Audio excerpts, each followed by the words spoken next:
Hello students, welcome to H K classes में। हूँ हरिकिशन और स्वागत करता हूँ आपका अपने YouTube channel H K classes में। तो स्टूडेंट्स, स्टार्ट करते हैं आज की क्लास को।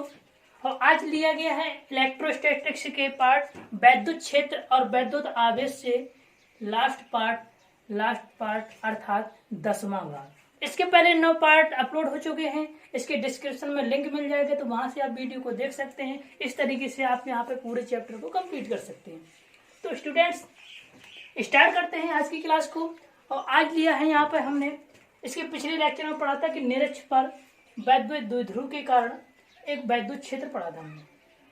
निरक्ष पर किसी द्विध्रुव के कारण वैद्युत क्षेत्र। आज पढ़ेंगे हम निरक्ष पर। इसके पहले हमने अक्ष में पढ़ा था, आज पढ़ेंगे निरक्ष पर। तो very important for UP board 2021 के यूपी बोर्ड के लिए बहुत ही इंपॉर्टेंट टॉपिक है, इंपॉर्टेंट डेरिवेशन है, जो कि लॉन्ग आंसर में बहुत पूछे जाते हैं। तो स्टूडेंट ध्यान से समझेंगे आप यहाँ पर भी कि निरक्ष पर वैद्युत क्षेत्र क्या निकलता है।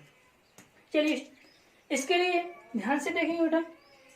सबसे पहले यहाँ पर एक वैद्युत द्विध्रुव बना लेते हैं। क्या कर लेते हैं? वैद्युत द्विध्रुव। ये हो गया इलेक्ट्रिक डाइपोल, ये हो गया, जो कि -q और +q आवेश से मिलकर बना होता है। जानते हैं आप? यहां पर ये डाइपोल का मिडिल पॉइंट हो गया, ठीक है। इसको O मान लेते हैं। क्या मान लेते हैं? O मान लेते हैं। इसके बाद यहां से यहां तक के डिस्टेंस ले लेते हैं। ये L होता है और ये वाला डिस्टेंस कितना होता है? L होता है। अर्थात इस पूरे इलेक्ट्रिक डाइपोल का जो डिस्टेंस हो गया वो कितना हो गया? 2L। ये हम पढ़ते आ रहे हैं, समझ पा रहे इस चीज को? यहां तक हम ये चीज पढ़ते आ रहे हैं। इसमें ये एक वैद्युत द्विध्रुव ले लिया, इसका मिडिल पॉइंट O ले लिया, यहां से यहां तक का दूरी L हो गया और यहां से यहां तक का दूरी भी L हो गया। अर्थात पूरे डाइपोल का डिस्टेंस कितना हो गया? 2L हो गया। अब यहां पर निरक्ष अर्थात इसके लंबवत, अक्ष के लंबवत निरक्ष पर एक कोई पॉइंट ले लिया हमने P। क्या ले लिया? एक पॉइंट P ले लिया। ये तो अक्ष होती है ना, इस पर। तो इसके लंबवत लेना है हमें, लंबवत निरक्ष पर। ये अक्ष को छोड़ के इसके लंबवत परपेंडिकुलर, है ना। तो लंबवत निरक्ष पर एक कोई पॉइंट P है। इस पॉइंट P पर ही हमें वैद्युत क्षेत्र क्या करना है? ज्ञात करना है। सॉरी, देखिएगा थोड़ा सा।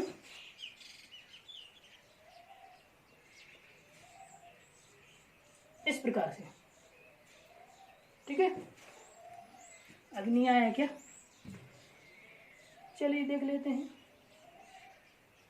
जी।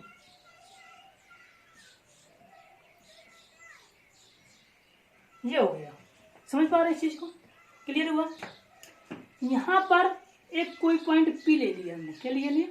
P पॉइंट, ये। और इस पॉइंट पर P पर ही हमें यहां पर वैद्युत क्षेत्र ज्ञात करना है, इस डाइपोल के कारण। तो इसके लिए अब क्या करें? चूंकि आप क्या जानते हैं कि जो पॉजिटिव चार्ज होता है, इस पॉजिटिव चार्ज से इलेक्ट्रिक फील्ड रेखाएं कहाँ की हो जाती हैं? बाहर क्यों? इससे पॉजिटिव चार्ज के कारण जो इलेक्ट्रिक फील्ड लाइन होती हैं वो कहाँ की हो जाती हैं? आउटसाइड। अर्थात इससे जो वैद्युत बल रेखाएं निकलेंगी वो बाहर की हो जाएंगी। तो इसको हम क्या करें? यहाँ से वैद्युत बल रेखाएं निकाल देते हैं, ठीक। तो ये कहाँ की ओर निकलेंगी? बाहर की ओर। अर्थात ये कुछ ऐसी जाएंगी, जाएंगी कि नहीं? बाहर की ओर निकलेंगी। जबकि जो नेगेटिव चार्ज होता है, इस नेगेटिव चार्ज को देखें तो नेगेटिव चार्ज से अंदर की ओर आती है ये। अर्थात इससे कहाँ की ओर चलता है ये वैद्युत क्षेत्र? अंदर की ओर, इनसाइड। इसको ध्यान से देखें जी। इसमें बाहर की ओर जा रहा था क्योंकि आउटसाइड होता है पॉजिटिव चार्ज से, इससे नेगेटिव होता है। क्लियर हुआ? ये चीज समझ आ रही है आपको यहाँ पर, है ना। चलिए इसके लिए देखिएगा थोड़ा सा। यहां पर इसको अब देखिए वैद्युत पी, वैद्युत क्षेत्र। अब इस बिंदु P पर, इस बिंदु P पर यहाँ से जो दूरी है, पहले सबसे पहले इसकी दूरी देख लेते हैं। ये वाली दूरी मान लीजिए आप R मान लीजिए, क्या मान लीजिए, R मान लीजिए, ठीक है। ये L हो गया, ये R हो गया।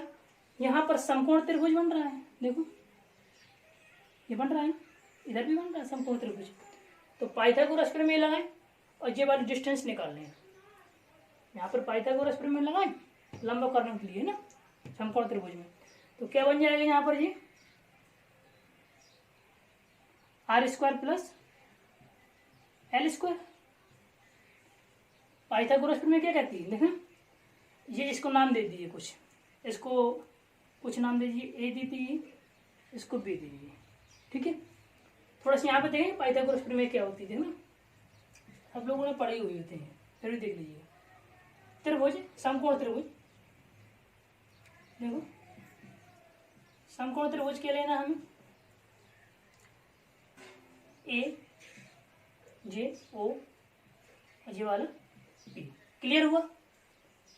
इसमें क्या लगाएंगे हम यहाँ पर, कर्ण भुजा का वर्ग अर्थात AP का वर्ग, कितना, AP का वर्ग, AP का वर्ग इक्वल टू आधार भुजा का वर्ग, तो AO का वर्ग या OA का प्लस कर्ण भुजा, सॉरी लंब भुजा का, तो लंब भुजा OP, OP का वर्ग। ये भुजन ज्ञात करनी है हमें, तो AP का वर्ग ही रहेगा, ठीक है। OA का मान कितना दिया L, तो ये L² हो गया।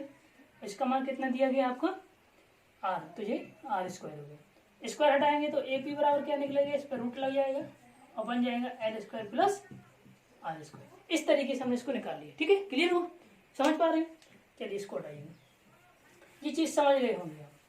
अब यहाँ पर देखना ये है कि बिंदु P पर वैद्युत क्षेत्र की तीव्रता के दो घटक कार्य करेंगे। यहाँ पर इस बिंदु P पर इस वैद्युत क्षेत्र E के दो घटक कार्य करेंगे। कितने घटक कार्य करेंगे, देखते हैं कैसे घटक कार्य करेंगे। देखना, ये जाएंगे,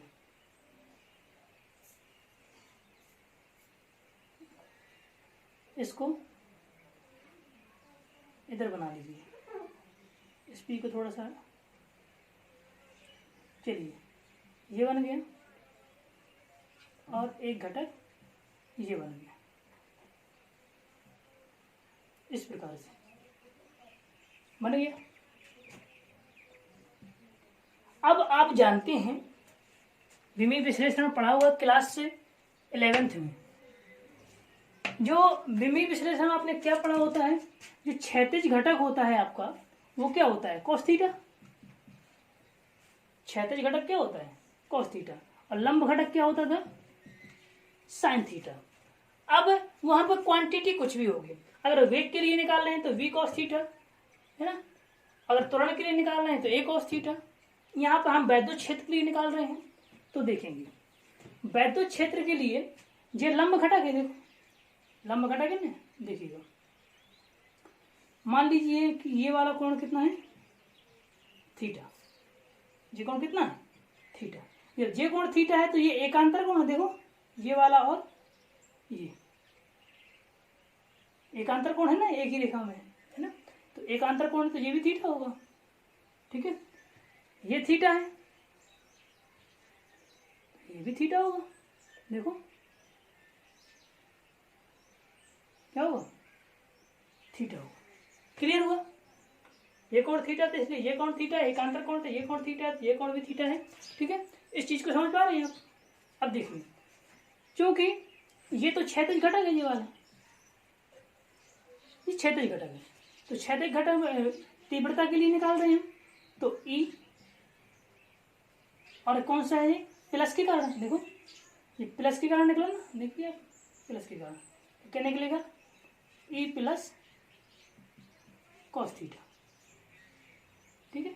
E cos थीटा होता है ये पूरा cos थीटा, और इसके लिए ये लंब घटक क्या हो जाएगा, E माइनस वाला sin थीटा, ठीक है। समझ पा रहे हैं इस चीज को, क्लियर हो रहा है। चलिए अब देख लीजिए यहाँ पर के इस वाले के लिए देखो, सॉरी इसको इधर लिखो थोड़ा सा, ई कॉस थीटा, ऐसे देख लीजिए। अब इस वाले में देखें, इस नीचे वाले में, इस तरफ वाले में, तो इसके लिए देखो ये वाला घटक, इसमें ध्यान देंगे, इस वाले में थोड़ा सा, ये लंब घटक है इसके लिए, इस वाले के लिए, ये वाला माइनस आवेश के लिए, देखो ये माइनस आवेश है ना ये वाला, तो इसके लिए ये लंब घटक है और ये क्षैतिज घटक है। तो यहाँ पर क्या आ जाएगा, ई माइनस कॉस थीटा, और ये आ जाएगा ये वाला ए माइनस साइन थीटा। ये चीज समझ आती है आपको इस चीज में? ध्यान दीजिएगा थोड़ा सा, बिंदु P पर वैद्युत क्षेत्र की तीव्रता के दो घटक कार्य कर रहे थे। इस पॉजिटिव के कारण देखिएगा, तो इस पॉजिटिव के कारण ये वाला घटक, ये लंब घटक पॉजिटिव के कारण, ये वाला क्षैतिज घटक। तो क्षैतिज घटक आप जानते हैं कॉस थीटा होता है और लंब घटक साइन थीटा होता है, ये हमेशा याद रखना, ठीक है? ये हमेशा याद रखना, क्षैतिज घटक कॉस थीटा ही होता है, किसी भी क्वांटिटी के लिए आप याद करें इसको, और लंब घटक हमेशा साइन थीटा होता है। अब जो क्वांटिटी है उसको हमें यहाँ पर मल्टीप्लाई करा लेते हैं। क्षेत्र के लिए निकालना है तो इसमें E cos theta, sine theta लिखा है और ई कॉस थीटा लिखा है। तो इसके लिए ये लंब हो गया, ये क्षैतिज हो गया। अब यहाँ पर देख लीजिए, इसके लिए इस वाले में ये कौन सा है, लंब घटक माइनस आवेश, इस माइनस आवेश के लिए, इस वाले के लिए। तो इस माइनस आवेश के लिए ये माइनस का हो गया ये साइन थीटा, लंब घटक हो गया, ये क्षैतिज घटक हो गया ये कॉस थीटा। ये चीज समझ आती है, क्लियर हुआ? अब यहाँ पर ध्यान देने वाली बात ये है, क्योंकि यहाँ पर ई प्लस साइन थीटा और ई माइनस साइन थीटा, ये वाले लंब घटक है एक दूसरे के, देखो एक दूसरे के यहाँ पर कैसे परस्पर विपरीत डायरेक्शन में आ रहे हैं और परिमाण में समान है। परिमाण में कहीं समान है, डायरेक्शन विपरीत है, ऊपर जा रहा है नीचे जा रहा है, तो आपस में एक दूसरे को ये क्या कर जाएंगे, कैंसिल कर जाएंगे। समझ पा रहे हैं ना? ये दोनों विपरीत डायरेक्शन में परिमाण में समान है, इसलिए ये दूसरे एक दूसरे को कैंसिल कर देंगे।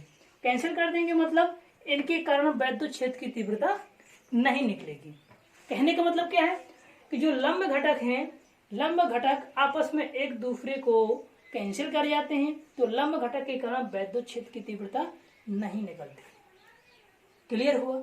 अब चलते हैं यहाँ पर इस वाली। अगर आपको फिगर समझ आता है तो नीचे बहुत सिंपल होता है, फिगर पे ध्यान देना। अब यहाँ पर क्षैतिज घटक की बात करते हैं। अब क्षैतिज घटक में देखें, पहले वाले के लिए भी डायरेक्शन यही है और दूसरे वाले के लिए भी डायरेक्शन यही है। ये इधर कार्य करता है इस लंब के लिए, ये इधर कार्य करता है इसके लिए, दोनों की डायरेक्शन सेम है ना? और जब एक ही डायरेक्शन में परिमाण में समान है तो आपस में क्या हो जाएंगे जी, जुड़ जाएंगे। दोनों परिमाण में समान है, डायरेक्शन भी सेम है, हम दो लोग एक साथ एक तरफ जा रहे हैं, दो लोग हम एक तरफ जा रहे हैं, है ना, एक ही साइड, तो हमारी डायरेक्शन कैसे हो जाएगी, सेम हो जाएगी। जैसे एक लोग इधर जा रहे हैं, ये भी इधर जा रहे हैं, तो दोनों की डायरेक्शन सेम है ना, तो ये इनका क्या हो जाएगा, दोनों का जुड़ जाता है। तो यहाँ पे जुड़ जाएंगे। अब देखते हैं यहाँ पे थोड़े सा, यहाँ से देख लीजिए। अब हम पहले प्लस के कारण वैद्युत क्षेत्र निकाल लें और माइनस के कारण वैद्युत क्षेत्र निकाल लें, फिर परिणामी निकाल लें। प्लस के कारण वैद्युत क्षेत्र निकाल लें पी पर, माइनस के कारण वैद्युत क्षेत्र निकाल लें पी पर, और दोनों का परिणामी निकाल लें। क्लियर होगा? चलिए देखते हैं यहाँ से, इधर से देखें। सबसे पहले प्लस के कारण, तो प्लस क्यू आवेश के कारण, प्लस क्यू आवेश के कारण पॉइंट पी पर वैद्युत क्षेत्र या वैद्युत क्षेत्र की तीव्रता है ना, एक ही चीज है, वैद्युत क्षेत्र। क्या निकालेंगे हम, E plus equal to 1/4 pi epsilon not, ये के का मान होता है ना, क्यू अपॉन आर स्क्वायर। अब आर स्क्वायर देखना, आर कितना है अपना, ये चाहे इसके लिए प्लस के लिए देखो, ये दोनों सेम ही होंगे क्योंकि इसमें पाइथागोरस प्रमेय लगा रहे हैं, R square plus L square. तो यहाँ पर आर का मान कितना है, root R square plus L square. Clear हो रहा है? इसको मान रखें आर की जगह, तो क्या बन जाएगा जी, root R square plus L square इस पूरे का होल स्क्वायर। क्या बन जाएगा यहाँ पर, E plus equal to 1/4 pi epsilon not Q upon, ये रूट हट जाएगा, इसका वर्ग हो जाएगा तो बच जाएगा R square plus L square. अब वैद्युत क्षेत्र की डायरेक्शन क्या हो जाएगी, दिशा क्या हो जाएगी इसकी, जी प्लस आवेश के कारण निकाल रहे हैं, तो प्लस आवेश से आप क्या जानते हैं, वैद्युत क्षेत्र बाहर क्यों निकलता है, प्लस के कहाँ जाता है, बाहर क्यों। तो लिखेंगे आवेश से दूर अर्थात आवेश से बाहर, क्या लिख सकते हैं, आवेश से बाहर की ओर लिख सकते हैं ना, समझ पा रहे हैं इस चीज को, ठीक है। ये डायरेक्शन होगी, दिशा। अब देखते हैं माइनस के कारण, इसी प्रकार से डिस्टेंस बराबर है माइनस आवेश के कारण, तो लिखेंगे माइनस क्यू आवेश के कारण, माइनस क्यू आवेश के कारण पॉइंट पी पर वैद्युत क्षेत्र, समझ पा रहे इस चीज को। तो देखेंगे E minus equal to 1/4 pi epsilon not Q upon, दूरी सेम है दोनों की, ये भी थी, स्क्वायर हो जाएगा तो यही बचेगा R square plus L square. इसकी डायरेक्शन क्या हो जाएगी, माइनस आवेश की ओर आता है वैद्युत क्षेत्र, अंदर की ओर आता है, तो लिख लेंगे आवेश की ओर, क्या ले सकते हैं, डायरेक्शन लिख देंगे आवेश की ओर अर्थात अंदर की ओर, है ना, समझ पा रहे हैं, क्लियर हो रहा है। चलिए अब यहाँ पर हमने दिखाया आपको कि वैद्य ई प्लस और ई माइनस दोनों परिमाण में कैसी हैं, समान है, दिशाएं विपरीत हो रही क्योंकि जब माइनस के कारण इसलिए माइनस लग जाता है। तो अभी हमने देखा था यहाँ पे घटकों पे कि दोनों घटक जुड़ रहे थे, लंब के कारण कैंसिल हो रहा था और क्षैतिज वाले जुड़ रहे थे, तो तीव्रता केवल क्षैतिज के कारण निकलेगी, और कैसे निकली थी, परिणामी तीव्रता, पी पर परिणामी तीव्रता,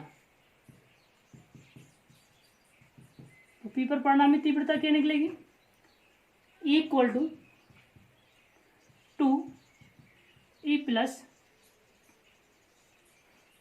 कॉस थीटा, है ना, क्या निकलेगी, कॉस थीटा। क्लियर हुआ। ई का मान रख दीजिए यहाँ पर, इक्वल टू 2, ई का मान आप यहाँ से रख दिए परिमाण में एक में केवल, ठीक है, क्योंकि यहाँ पे लिख देंगे हम E plus is equal to E minus मापांक, ठीक है, केवल वैल्यू लेना है। तो ई का मान रखेंगे 1/4 pi epsilon not Q upon R square plus L square, और यहाँ पर बच जाएगा कॉस थीटा, ये मान निकल आया। अब यहाँ पर फिगर में चलते हैं, कॉस थीटा ये एक्स्ट्रा हो रहा है, इसका मान रख दें कॉस थीटा का इसके पदों में, है ना, इसका मान किसके रखें, इसके पदों में रखें। चलिए फिगर में आ जाइए, इसमें देख लीजिए या इसमें देख लीजिए, दोनों एक ही चीज, दोनों समकोण बन रहे हैं। तो कॉस थीटा क्या होता है हमारा, कॉस थीटा देखिए यहाँ से, कॉस थीटा साइन होता है लंब बटे कर्ण, कॉस होता है आधार बटे कर्ण। तो लगाए हम कॉस थीटा त्रिभुज, कौन से त्रिभुज में देखें, ए ओ पी में, ए ओ पी में क्या देखें, कॉस थीटा इक्वल टू यहां से ये वाला है आधार, ये है कर्ण, एल अपॉन, एक बार मान लिख लीजिए, ओ ए अपॉन ए पी मान रख दीजिए इसमें, ओ ए का मान दिया एल, तो L upon R square plus L square. Clear हो रहा है, ये समझ आया, ठीक है। अब यहाँ पे मान रख दीजिए आप, इसको एक क्वेश्चन कुछ मान लेते हैं, फर्स्ट मान लीजिए, इसको सेकंड मान लीजिए, ठीक है। तो यहाँ देखिए from equation first and second value put up कर दें, ठीक है। यहाँ पे देख लीजिए थोड़ा सा इधर, यहाँ देखा एक और देखिए इधर, देख लीजिए इक्वल टू 1/4πε0 क्लियर हो रहा है, Q upon R² plus L²। ये तो इतना हो गया। cos थीटा की जगह क्या लिखें हम, L upon √R² plus L²। Clear हुआ, समझ पा रहे हैं इस चीज को। चलिए स्टूडेंट्स आगे देखते हैं इसमें थोड़ा सा। यहाँ पर क्या होता है, ये आपस में क्या हो जाएंगे थोड़ा सा दोनों, एक घात इसमें आती है, आधी घात इसमें आती है, तो मिलकर के कितने हो जाएंगे 3/2, 1.5 घात हो जाएगी, है ना, 3/2 घात हो जाएगी। तो यहाँ पे 3/2 घात देखिएगा थोड़ा सा क्या बनेगा, इक्वल टू, इधर से देखें, इक्वल टू बनेगा 2QL अपॉन 4πε0, ये घात में दोनों जोड़ लीजिए, क्या बन जाएगा R² प्लस L² पावर 3/2। एक घात इसमें था, आधा घात इसमें था, दोनों मिलकर क्या हो गया 3/2 घात हो गया। क्लियर हो गया। चलिए अब देखते हैं यहाँ पर, क्योंकि इसमें देखें R की तुलना में, इस R की कंपेयर में तुलना में L बहुत छोटा होता है ना, क्योंकि जो दो ध्रुव के बीच की डिस्टेंस होती है वो अल्प दूरी होती है, बहुत कम होती है। तो R की तुलना में L तो बहुत छोटा हो गया। तो हम यहाँ पर क्या लिखेंगे, R is greater than L, so L² is very small, L² is very small, approx लगभग 0 तक चला जाएगा, है ना। तो इसको 0 मान के छोड़ देते हैं। तो इक्वल टू क्या बच जाएगा अपना 1/4πε0 2QL अपॉन R²। इसकी पावर लगा दें हम 3/2, ये तो 0 हो गया, इसको 0 करके छोड़ दिया हमने, ये घात इससे कैंसिल हो जाएगा, कैंसिल हो जाएगा ना। क्या बचेगा इधर देखिएगा थोड़ा सा, इधर देख लीजिएगा, इसमें देखना थोड़ा सा, ठीक है। क्या बच के आएगा, इक्वल टू 1/4πε0 2QL। ये 2QL क्या होता है, वैद्युत द्विध्रुव आघूर्ण, अर्थात P होता है, वैद्युत द्विध्रुव आघूर्ण, ये P का मान है। तो इसको P बना लीजिए, और नीचे ये कैंसिल हो गया तो बच गया R⁻3। तो इसको लिखा जा सकता है ये बन गया, अर्थात E बराबर 1/4πε0 P/R3। ये होता है किसी भी इलेक्ट्रिक डाइपोल के कारण किसी निरक्ष पर स्थित पॉइंट P पर वैद्युत क्षेत्र, निरक्ष पर स्थित किसी बिंदु P पर वैद्युत क्षेत्र 1/4πε0 P/R3। ये बात यहाँ तक समझ आती है, क्लियर हो पा रहा है, समझ पा रहे हैं। करना क्या होता है, एक वैद्युत द्विध्रुव लेना होता है, ठीक है, इसके निरक्ष पर एक पॉइंट P लेना होता है। मेन चीज होती है यहाँ पर घटक समझ लेना।